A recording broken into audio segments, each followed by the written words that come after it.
I was at a conference and I kept hearing Faire Wholesale come up and described as like wholesale on easy mode.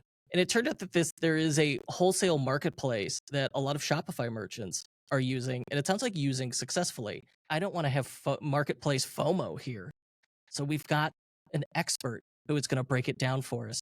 We have Emily Gray from Flourish Market, and I want to hear her story and her expertise on Faire. I'm your host, Kurt Elster. Jack Nasty. And this is the Unofficial Shopify Podcast. Emily, welcome. How you doing?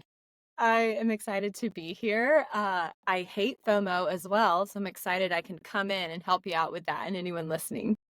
So, all right, let's start with what is Flourish Market? That's the name of your business. What does it do? Yeah, so I have a brick and mortar store in Raleigh, North Carolina, as well as an e-commerce shop. We sell on Shopify.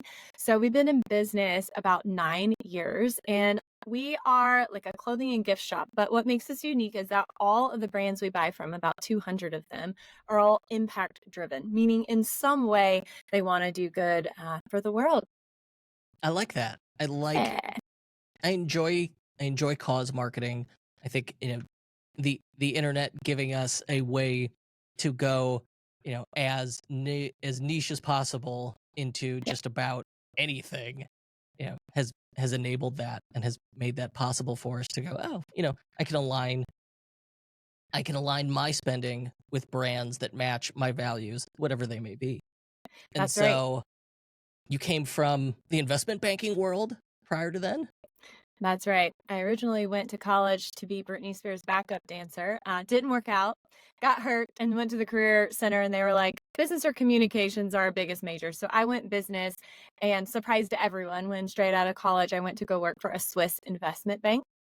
And a year in, that took me to living in London, and I ended up living and working all over the world for this very large investment bank, 55,000 people. And by the time I quit at the ripe old age of 30, I had a third of life crisis.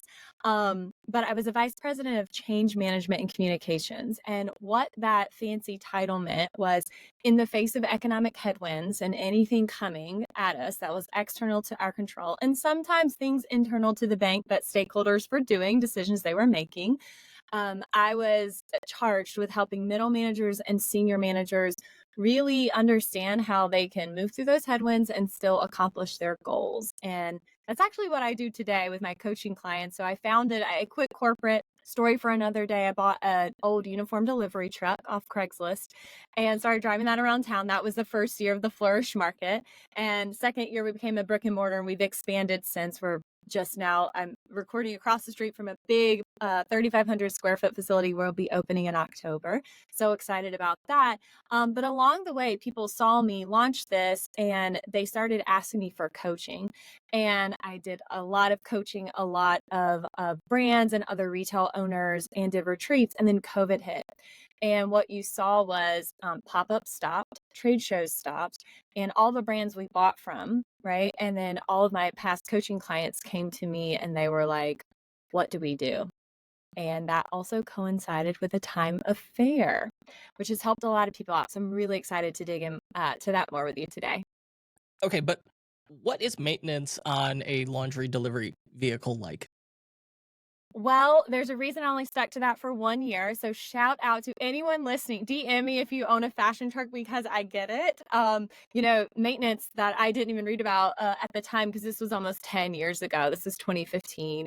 There wasn't a lot of fashion trucks out there. There were food trucks, but not a lot of fashion trucks. So I remember taking off for my first event, having everything kind of hung up, and then getting to the event and everything was on the floor. I didn't realize I had some things kind of stabilized in place, but you have to really stabilize things with, it is crazy when you drive and you have drawers and everything flings opens. But you blow a gasket, you have to drive up on risers to even it out. And I remember when it would rain, my tire would come off the razors and people would have to 10 people have to help me lift it back on. It was a whole thing. And I remember the first day I was open at my brick and mortar after selling my fashion truck, and the night I closed it and walked out the doors, and the fact that I only had to turn the lights off and lock the door, was unbelievable. I was like, wait, I don't have to secure every last small thing in here. So it was quite the adventure, but it was a really good way to go where customers are. And we're actually going to talk about that for those of you who listening are brand owners. The that was that was excellent. It was terrible. One word answer to your question about maintenance on a fashion truck. Terrible. It's hard. So essentially treating it like food truck, but for fashion. That's right. Yeah, a little mini boutique on wheels. I would drive it around town. About a week before I launched, my city outlawed retail trucks, just parking anywhere you wanted, which I get as a brick and mortar store owner. I wouldn't want someone to just park their fashion truck in front of me, my store, for free rent. But I really had to pivot really quickly. And so I started by like texting out friends and asking if they would host this fashion truck in their yards and in their driveways and invite their friends over. So that's really what's built our customer base. All right, switching gears. We're Yeah, let's do it. fair and wholesale. So, for someone who doesn't know, like myself, what is Yep. fair? What's it got to do with wholesale? Yeah, so Faire, Faire, just for those of you who have not heard it, I'm sure Kurt will link it in the notes. But it's a B2B platform. So think of it like an Amazon or an Etsy where retailers go. So it is where we go. I'm a retailer, to buy products for our shops. Okay. So Faire really helps us connect and buy wholesale merchandise. Okay. And I relate it to Amazon or Etsy because it's a trusted site, right? Well, I use trust slightly. I know people have lots of feelings about Amazon and Etsy and all the places out there, but we can kind of, it's like a one-stop shop, right? And there are 700,000 retailers, actually probably more now. The last stat I saw from Faire was in October of last year, but over 700,000 retailers on Faire and only about 100,000 brands. So the numbers are good for brands to get on there. So for brands, the great thing about Faire is that you can reach independent retailers across the US, Canada, Europe, and Faire promises, independent retailers, but also big brands like Anthropologie, Target, although they're not buying on Faire, at least not yet. These big brands, if you've ever wanted to be in a big box store, they are watching small independent retailers because we're testing the things. And so they are watching and scouting us as well. So it's really great as a brand to get exposure. It's cheaper than trade shows, right? And I mentioned when the pandemic came and people reaching out because trade shows closed down for a bit of time, pop-ups like around cities, went away for some time. And so all that was left people thought was e-commerce, direct to consumer, but Faire really helped and they marketed a lot to brands and retailers at that time to be this really great solution where you don't have to, as a retailer, necessarily go to a trade show to scout out a new brand. And we love it because retailers, we always want things other people don't have in their shops. And so it really gives us a chance of a much wider audience. At a trade show, I don't know how many people would be there, but outside of clothing, let's say product like gifts and things like that, nowhere close to 100,000, right? So this really helps us seek out new things for our shop, and it helps brands get major exposure. And the reason we're talking about it here is like it's the obvious opportunity. If you already have an online Yeah. store, if you're on Shopify, but Faire is supported in Shopify as a sales channel, and there's even the official Shopify help docs that are like, "Hey, Faire is an online B2B marketplace. You can connect with brands and retailers."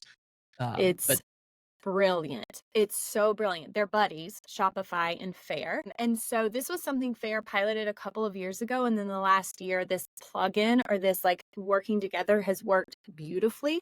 So I'll tell you from a retailer's perspective and a brand perspective why it's so beneficial. By the way, I've been on Shopify since the conception of our business, huge fan. And so became a huge fan of Faire. And when I saw this collaboration, I was like, yes, this is beautiful. By the way, Shopify nor Faire pay me to say any of this. I'm really coming at it from a perspective of what will help retailers, what will help brands. So for brands, know that whatever you put on your product page on Faire, when you get on there, it links for retailers. So when retailers check out your brand and we like check out, hit pay, this page pops up and it says that we can connect it to our POS. So with literally one click of a button, everything loads in, your product descriptions, your photos, your videos, the pricing, the units that we bought. And so that's incredible for retailers. We used to have to manually add these things from your website. And we were always bothering brands. Hey, we don't see a photo of this on your website. We ordered at a trade show. There was just so much back and forth. This has made it so efficient. But for brands, what's incredible is that Faire links to your website. So most of the people I coach to start wholesale or to scale their wholesale, they're also selling direct to consumer. And so what the Shopify plugin does with Faire is that if a retailer like me comes on and orders 8 units of product X, the 8 units are removed from your direct to consumer website. So you're not having to manually adjust things. So it's really helpful because you have like your one Shopify system selling DTC. Faire comes in and works really well and hopefully seamlessly with that platform. With anything, there's probably a few kinks, but Faire and Shopify have been really on it and listening to our feedback and getting that up and running. And my team loves it. They love it. And so do my clients who are brand owners who are wholesaling. So if I'm using this integration, I'm Mhm. selling into Faire, it's Yep. going to sync orders and inventory information. If I'm That's right. selling from Faire on my Shopify store, we're going to be able to sync that product information management, that or that product info for the catalog, and sync our orders. Yes, it's a beautiful thing. And also another reason why retailers love being on Faire beyond the syncing is that we actually many times are offered 60 days net terms, meaning we will order from you. When you ship it, Faire pays you. They pay you the $500 that we spent with you, but we do not have to pay Faire for 60 days. So it's really great because a lot of brands, they're like, hey, when I'm wholesaling, my retailers ask me for 30 days net terms or 60 days net terms, and I need the money.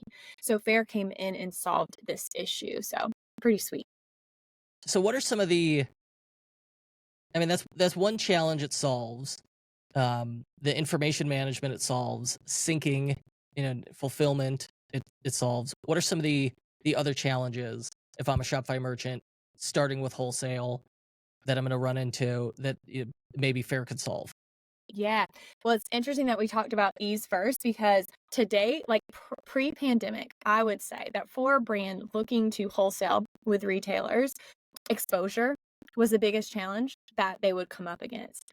But now the biggest challenge brands are coming up against is exposure paired with ease. So you can get exposure. I teach people how to pitch via email. I teach people how to pitch with pitch packages. But if you are not on Faire, it's not that you won't get an order. It will just be so much harder to get an order from a retailer. So we see this exposure and ease coupled so tightly. And so then people are like, I hate that, like, I haven't heard someone say the specific words, but the idea is like the frustration or the setback of Faire is going to take a percentage of the order, right? And the answer to that is yes and no. So if the retailer finds you, you will pay Faire at the time of this recording 15% of that order. And the first time a retailer orders, you'll also pay them $10. They take that out of the cut. Then the $10, that's just a one-time flat fee. Any other order after that, 15%. However, if you find the brand or you've been wholesaling, you want to come on to Faire, if it was a previous brand or you find them and you pitch them directly, Faire takes, guess what percentage, Kurt? Let's play Kurt's guessing game. Okay, what percentage do you think they take if I'm you going to go find? with 7.5, and I'm literally just guessing. Beautiful. It is 0%. Because that's what I would have guessed too. Yep, they got to take something. Faire is betting on them helping you with exposure, right, to new brands. So Faire actually wants to be matchmaking you so they can get that 15%. So it helps with exposure. But what I teach people is how to pitch directly. That's why I always make the joke, Faire's not paying me to say this because they're not making any money off of my advice from people. But it's great because my clients are experiencing both. They're pitching directly, but then Faire's taking 15%. And so you do have to work that into your margins. And so that's like the next big thing I get feedback on is people think, I don't have the margins for wholesale because let's say I make That was this actually going to pretend. be my next question. Oh, was really? Yes. how do I I think that if you're new to wholesale and you have to understand, like, all right, everyone has to make money here, the marketplace, the Yes. reseller, and you the brand doing the Yep. wholesaling, and it still has to make sense for the total business rather than just be shuffling dollars and products around. What's your advice on effective pricing for wholesale Yep. products? The math has to math. Okay. And I'm going to break that down because everyone's like, duh, of course, it has to math. But I find myself working with my clients a lot on margins and understanding that because it's kind of like what comes first, the chicken or the egg. People know that if they can get thousands of units in orders, that their price, will go down for the things that they're putting in, let's say their candle, for an example. They get economies of scale, but how do you get to that point, right? And I never want to see people losing money to try to scale to that point. That's not how it's going to work. So for margins, just to break it down, if you've never wholesaled before, unless you're in food and bev, set that aside for a second, you want to give 50% off the retail price. Okay, so let's pretend this is a mug. This is actually my health drink. We'll get to food and bev in a minute. But let's say you're selling a mug and you sell it for $20 at a pop-up or direct to consumers, $20. And let's say it takes you, this is a bad example for a mug, saying it takes you $5 to make it because that's not what handmade mugs, what the cost would be. But let's just say it's $5 cost. So you're like, Emily, if I sell it direct to consumer, I profit dollars off of that mug. So you're telling me I have to take 50% off the retail price, then that I'm only selling for 10, then I only make $5. And for a lot of brands I work with, it's not making $5, making $1 or $2, right? It's like very slim margins. Now I work with some clients where it's like real good margins, but I'm speaking to people who think they may not yet be able to wholesale because they only have like a margin of 50 cents or a dollar or two. But what I say is with one order, with one yes, you actually profit more, right? Because the retailer's not ordering one thing, they're ordering many units of something, So we're ordering 10, 20 units from you at a time, 30 units, 100 units, right? And so one of the things you'll find is that you want to play the long game with wholesale. So on the first order, yeah, run it of I have to pay $10, I would have to pay 15% off, and you still want to make sure you are profiting, okay? But what's great with wholesale is like, if your products sell well, which normally they will, else a retailer wouldn't be buying those products, you get the second order, the third order, the fourth order, the fifth order. And over time, that is how you scale and thus get better margins. But yeah, 50% is the starting point. If you're in food and bev, that's more like 30% off. We're used to having, as a retailer, less margins on food and bev. And just speaking to those of you who've been wholesaling for a long time, if you can offer 55% off that retail price, that would be amazing. Retailers are always looking at margins. The last thing I would say here is you've got to have your retail price be the same as it is on your website. The last thing you want to do is go on Faire and something that sells for 20 on your website, you say on Faire it sells for 30. That's not gonna work. So you gotta stick with the same retail prices. All right, so I gotta establish MSRP and stick to Yep. it. No Yeah. fun and games here. Nope. And for on the wholesale side, really, it's Keystone Pricing. So whatever Yeah. retail is, Yep. half of that is wholesale, Yes. and then in theory, ideally, max half of that is cost of goods sold. And so I gotta Yeah. understand my unit economics for this to work. You're using all the fancy words, Kurt. I love it. Contribution margin. Yes. Yes, I tend to speak to those who are new to wholesale, who maybe don't know these terms. I definitely have clients at my mastermind level who do in 6 and 7 figures where we can speak in these terms, but I hope it's helpful for those of you listening. I never want to count anyone out. I remember when I first started in retail, I came from this fancy corporate background when I could tell you all of the lingo within investment banking. However, I felt so lost when I would be in circles of people talking about retail, and I would be the person at a retreat Googling things in a back corner because I didn't know what people were talking about. And so I think one of my loves is being able to just like speak directly of maybe to the newbies out there. So we'll double team this together, Kurt. Appreciate that. I try to be conscious of it, but you're right. Like industry terminology, buzzwords, any of that lingo. Ultimately, whether you did it intentionally or not, it exists to exclude people.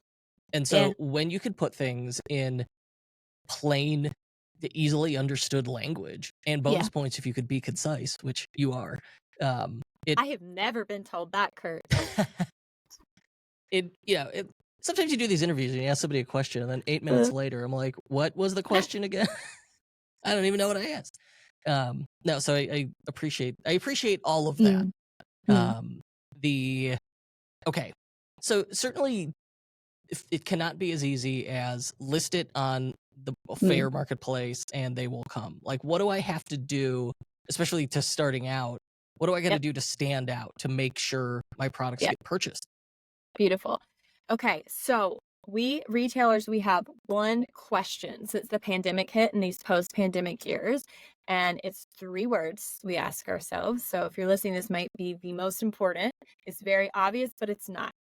But the one question we ask ourselves when your product comes up, or you email pitch us, or you send us a pitch package, or we see you on Faire come up on our homepage or in our search, we ask the question, will this sell? Will this sell?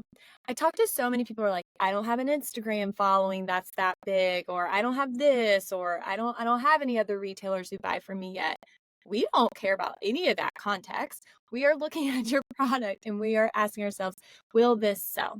All right. Now, pre-pandemic, we would have asked, oh, does it have a good brand story? Or, oh, would it merchandise well with other things?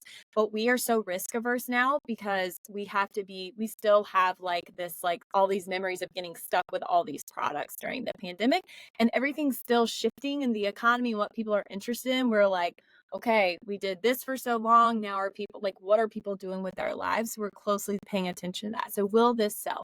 But beyond that, as far as standing out, you want good packaging and good images. Okay. Because unless you're sending me a pitch package and I'm holding it in my hand, I really need to see a really good image and see the packaging.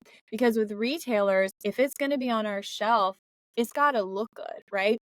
And so that's what I work with a lot with my clients on is like, okay, how can we bring this up? How can we elevate this? And it doesn't always mean especially if you're just starting out, go to YouTube University, learn how to use portrait mode on your iPhone, get a $2 piece of white poster board, sit it near sunlight. I actually have a course where that's one of the bonus trainings is how to do that. It is not like you have to spend all this money on a photographer. Now, as you scale, yes, absolutely. Let's do that. But we buy from people who have iPhone images. And sometimes even I was a photographer as a side hustle in corporate. I've had many journeys in my life. I know photography and sometimes I can still be fooled. So good imagery. And then you want to show your product packaging. Okay. So this is where I see a lot of people cheap out. Is they'll save the 5 cents or the 20 cents on the earring card or the bag that's holding their shower steamers or whatever it is. And if it's blurry or not crisp or like really just not up to snuff, like although that will work at pop-ups, that doesn't work on a retailer's shelf. So it is about spending and making room in your margins for the extra 15 cents for the earring card to make it more thick. Because again, these things are sitting on our shelves. People are picking them up a lot. And so it needs to hold up. It's about having just really, really good packaging and images that will help you stand out. And I always give a reminder here when you're writing your product descriptions, do not write to the retailer. So a lot of brands I'll see, your customers will love these because again, we have the Shopify integration. That product description is going to be going to our websites. So Oh, I've seen be this. mindful there. You've seen this, yes. So I be saw this. I mindful was there. on a shop, a local business, and on their online store, and the product description for whatever I was looking at was like, great way to increase average order value, like like cross sell out. It was pitching the description of the product was pitching it Yep. to the retailer as like, Yep. what a wonderful complementary product. This will boost your profit margin. Yeah. They had just Oops. blindly put it in and never noticed. So set us up for success because we don't always see these things. We're running a million miles an hour, so it will reflect really well on your brand. 2 other thoughts here quickly. Number 1, I cannot say enough that you need to include your product packaging in your image. So let's say you sell earrings. Don't just show the earring. We want to see the card it comes on, what it is on the front and back. This doesn't mean you have to photograph every single earring SKU that you sell on the product packaging, but have one photo of it at the bottom with whatever earring on it. It doesn't matter. And just say, last image shown for product packaging reference. That is really important. The second thing here is because everything went online and most retailers went online in 2020, we live in this phygital world where it's physical brick and mortar, but we're also digital, right? That's where the term phygital comes from. And so we need websites. We need to drive foot traffic in. We're sharing on social media the images you give to us. So when you can have great images, that's translating to our websites as well, which people are buying from us from afar, but also that's driving in-foot traffic for our store. So you touched on kind of the role and the dynamic between online stores and brick and mortar Yeah. stores. And you've got this great corporate background. Mm. I don't usually this early ask for predictions on how things are going to evolve, but what are your thoughts on the future of retail and how it's going to evolve here? Yeah. Well, if you ask a lot of people, I think consumers who just hear the news story is that brick and mortar is dying. So I actually, if anyone is interested in my full list of predictions, if you go to wholesaling2boutiques.com, Kirk can put that in the show notes, but I have a whole free podcast series. It's like 9.5 hours of predictions, exactly start to finish, how to start wholesaling, get on Faire, all of that, how to pitch retailers, pitch packages. It is very comprehensive. People are like, this is like a course in itself. It is free. It gives you the opportunity to take me on a test spin as your coach before maybe buying my course or signing up for a mastermind. I'm straight out the gate, I tell you that because I know people are used to signing up for things and they're, why is this free? So it gives you test spin, but I tell you my 6 top predictions for the year, the changes we've seen. I'll mention a few of them here. So because I'm an economics nerd, I listen to economics podcasts for funsies. I do want to tell you a receipt that I have. I have lots of receipts. So Forrester firm, a predictions firm I love, they forecasted that 74% of retail sales will happen in brick and mortar stores this year. Hmm. 74%. Now, of course, that's groceries and that's like our everyday items, and it's not split out into like gifts for teens that people would buy in a retail store, but that's a big piece of the pie and I want to be a part of it. Also people are like Macy's is closing down 150 stores this year. I heard that. You know what? But they're opening more Blue Mercury's and Bloomingdale's. And I see this huge prediction/shift that we're already seeing into scaling intimacy. So yes, I believe a big part of brick and mortar is dying. You've seen a lot of malls just really struggle. The one here, my gosh, it's like a ghost town. Everyone's like a mass exodus. It's brands we're seeing close down. We're not able to scale that intimacy. Customers want to be known, right? And so they also want experiences, experiential for lack of a better word, experiences when they come to the store. They want that like phygital intimacy as well of, hey, I ordered online or I've ordered with you before, you know my sizes, you know my style. And so with Macy's closing down their big box stores, they're throwing more money behind their brand smaller stores, smaller footprints. That we're seeing a lot of that in retail. And it doesn't mean it's dying. It's meaning that consumers are demanding something different. Walmart actually announced a couple of weeks ago that I think they're opening 150 additional stores by 2029. And I watched the interview with I think it was the CEO of like, why? Like, you're building up your e-commerce. So like, why are you doing store? And he's like, because people want to order online, come for pickup, and then get a few additional things in store. And we really want to be there for them in communities so people can come in and get the help that they need. So it's fascinating for me. So, the 3 trends I just pulled out there, phygital, we talked about that, the physical and digital presence and having it be pretty seamless. The second, scaling intimacy. Tell you a quick funny about that in a minute. So big brands, small brands alike, by the way, independent retailers, we can do this so well because we know the names of people coming in our store. We know that their daughters likes the lime LaCroix, and we're going to send the lime LaCroix home with that customer because her daughter likes it. We do this really well. So I think you'll see independent retailers like really skyrocketing their success over the next few years. And then experiential. So being able to offer a really good experience to get people out of their homes and into stores. So we are pulling out all the stats this year at the Flourish Market. And again, you can hear more of that in my podcast. I call it like a podcast workshop. But yeah, lots of changes. So many changes just to bring in scaling intimacy. My wife and I actually were coming home from our wedding last year. We were flying in first class of Delta, and my wife has a pretty high status on Delta. And so she gets to her seat, and the pilot has written her a letter, 2 sentences. That's all. And it was like, "Dear Allison, I hope you enjoy your flight today." I mean, it was something the pilot could have said to anyone there. And I knew because I had studied Delta as a case study that they were going to start to do this because big brands are having to scale intimacy. How do we see our customers, value them so they don't go to another competitor? And so I looked at her. She was so excited about this message. She was like, this is so amazing. Can you believe this? And I instead of holding that space to let her feel special, the economics nerd in me said, yeah, because they're really focused on scaling intimacy and they're doing this. And here too are other things Delta's planning to do. She was literally just like, you could literally just have a special moment for like 1 second. But you're going to see this. And now that I mention it, as you go around and even, the retailers you currently shop, you'll probably start to see examples of them doing this in a bigger way in 2024 and beyond. Man, I love Delta, but I've never received a handwritten note from anyone there. You might start to got to build that status. They're very focused on their best customers and retaining them because they did a lot of changes to their program, their rewards program. So we'll see. But look around. You'll see it. You'll see it in other spots, Kurt. I hope other people see you for your valued customer. Really, it's just my local tire shop. They're the ones who should be handwriting me notes. All right, so you spoke about impact-driven retail, Yep. like cause marketing, right? Where Yep. we vocally align our brand with some social or environmental cause, whatever it is. What matters to the brand owner, and then it's up Yeah. that then the customer becomes aware of that and goes, oh, that you held up the mirror, and they go, me too. Is that How important do you think that is today? So if we were doing this interview back in 2021, I would say so important.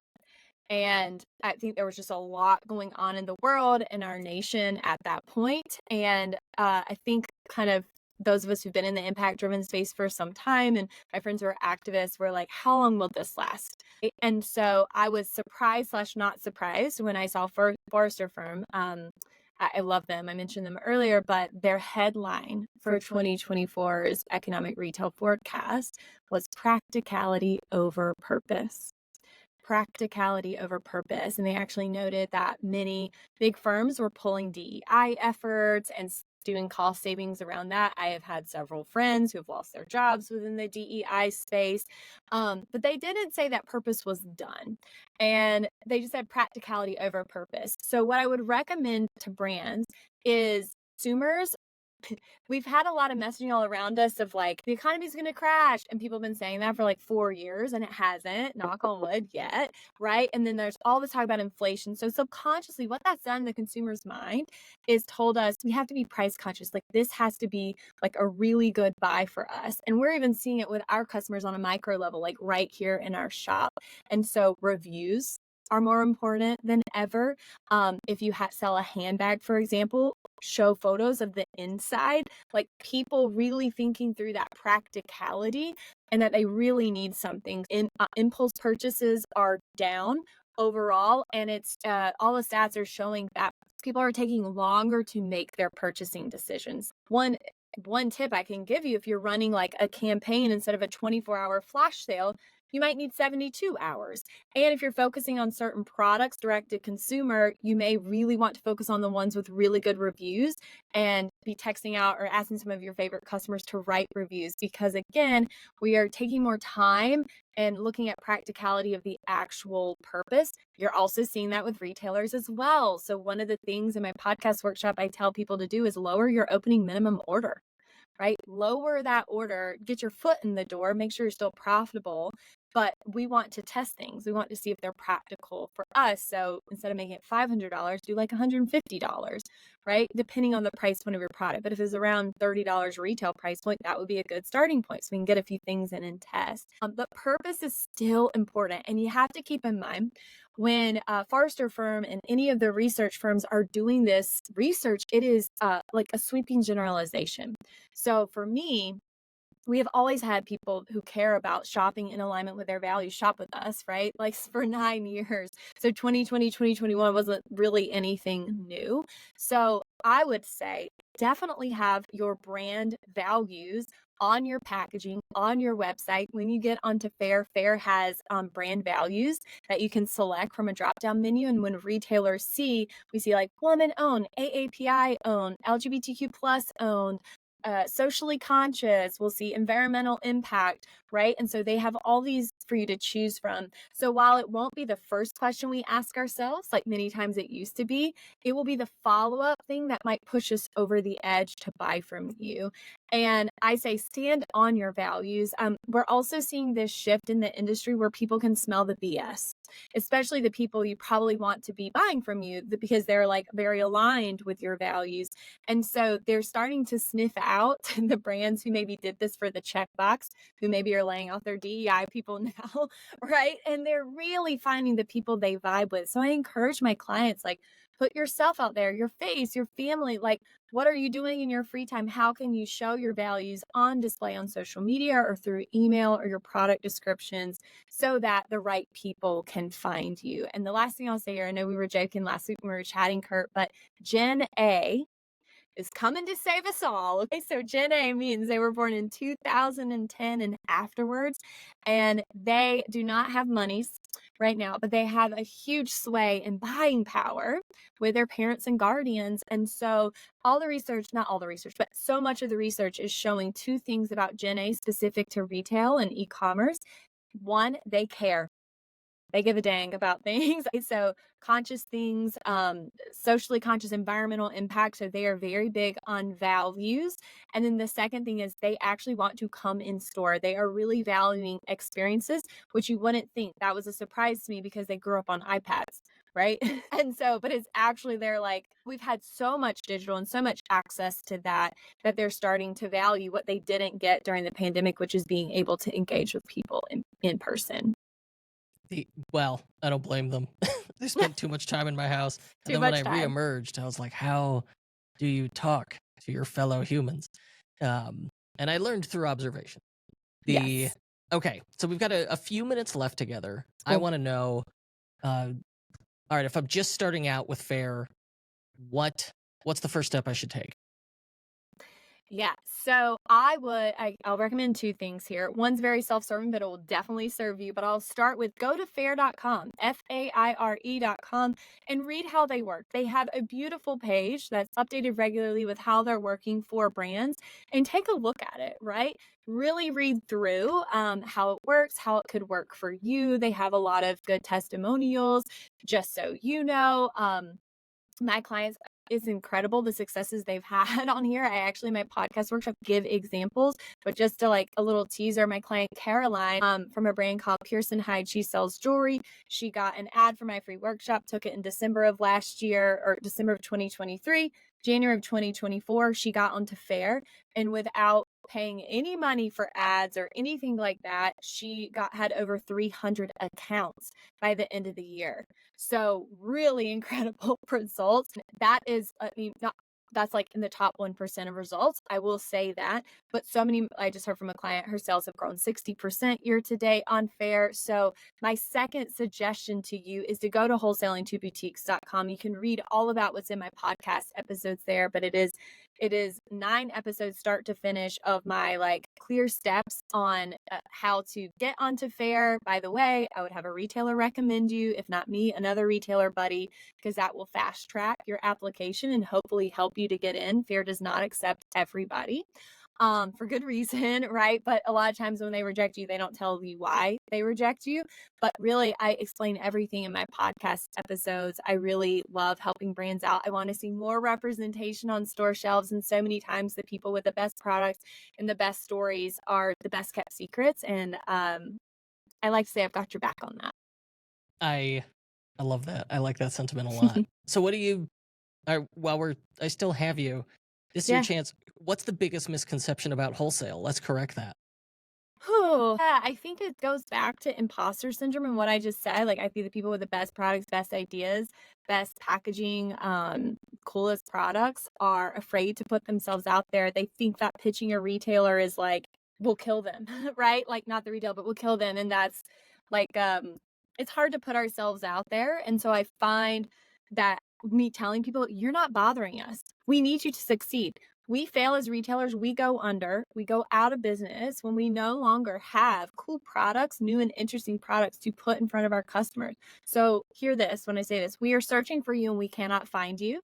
So if you have something you think will sell to us, pitch us. but pitch well. I tell you all about how to do that in my podcast workshop. Misconception, right, is that you'll be bothering us, but we actually need you to succeed. Our economy needs you to succeed. It's a really cool ecosystem. Okay, 2 more questions, and Yeah. then we're out of here. Let's do it. One piece of advice you wish you knew when you started a product business. So my business scaled pretty quickly as a retailer with my fashion truck. I was getting around town, Kurt. I was booking these parties. And so my advice is specific for those of you past the 6-figure revenue mark. When you hit 100K in sales within a year or more, even those of you the 7-figure revenue mark, stop throwing spaghetti at the wall. Stop with the shiny object syndrome. Stop with everyone telling you got to be on Instagram and then Pinterest and have an email list and all of this. You really need to look at what's working specifically for you and do more of that. So I do this with my mastermind clients who you have to be at that level to be in my mastermind. But if anyone wants a book recommendation who's a fellow nerd, buy the book Good to Great. If you don't want to read the whole book, there is an excerpt called The Flywheel. The Flywheel. It's one word, flywheel. And that is what I build for my clients. I build them a flywheel so you can take a stab at building your own. But what I see is like people stagnate their growth when they're looking around and trying different things, when in reality, it's about digging in, bringing more of you forward, more of your ideas. And that's when I work with folks in my mastermind. I just led a mastermind retreat last week in Charlottesville for my folks. It is when they've listened to other people's advice or they've done products that maybe 1 or 2 retailers suggested that felt off to them, that has stagnated their growth. When in reality, if you bring more of you forward, trust your ideas, and really do more of what's working for you, that is what's going to catapult you to the growth that you want to see. The excellent advice. And finally, what's next for Emily Gray and the Flourish Market? 2 things. Well, I hinted at it earlier. We're building a big ace place across the way here. We're in a temporary space with our store right now, but I'm just so stoked about it. And with that, we're building on a co-working space for female entrepreneurs.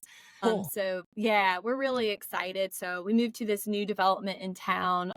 Just more space. I actually spent the morning like picking out furniture for our lounge area. So if you think your products would sell well for us, please pitch us because we are expanding our inventory. We'll be almost doubling our inventory, clothing and gifts. It's really, really exciting. So that is slated Where to should we open go to do that? wholesalingtoboutiques.com. I'll teach you exactly how to pitch people in the right way. I always know, my buying team always knows. So basically we get emails all day, every day, because we're one of the biggest retailers in the socially conscious space, but people doing it all wrong. And I really want to help you stand out in the right way. And I tell you how to do it in my free workshop. So that's a big thing we're working on right now. That will open October 1st. Wild. So we got a lot of things moving and grooving for that. But I also recently announced I'm writing a book. So I am so passionate about women, specifically entrepreneurs, finding that magic that's inside of them, unlearning everything we've been taught and how we have to do business, and stepping forward in a way that feels really aligned for us and really excited for us. I've had the high privilege of being able to do that in my business and pulling that out in my clients. So I'm excited. Will be 2 years away. The book writing process is so long, but I've just embarked on that and presented to agents and got several bites. So that's exciting. And I think it's been a while since I put myself in the seat of doing something that's so uncomfortable and new for me. So it reminded me of what my clients go through, my coaching clients, when I'm just like, yeah, pitch a retailer, do this, do this. And so it helped me refeel that imposter syndrome that I haven't felt in a while, and still take steps forward. So that's what's next. I love that you admitted that. Because I always know, like, man, if I'm not making myself uncomfortable appearing, then I'm not trying hard enough, and it's time to push a little bit. Got to get out of that comfort zone. A little bit. Yep. I talk to my clients about tolerable steps, just tolerable steps. Yep. There you One day go. at a time. I'm feeling inspired, and this has been helpful. And make sure check out the show notes. We got lots of links in there. Emily Gray, thank you so much. This has been fantastic.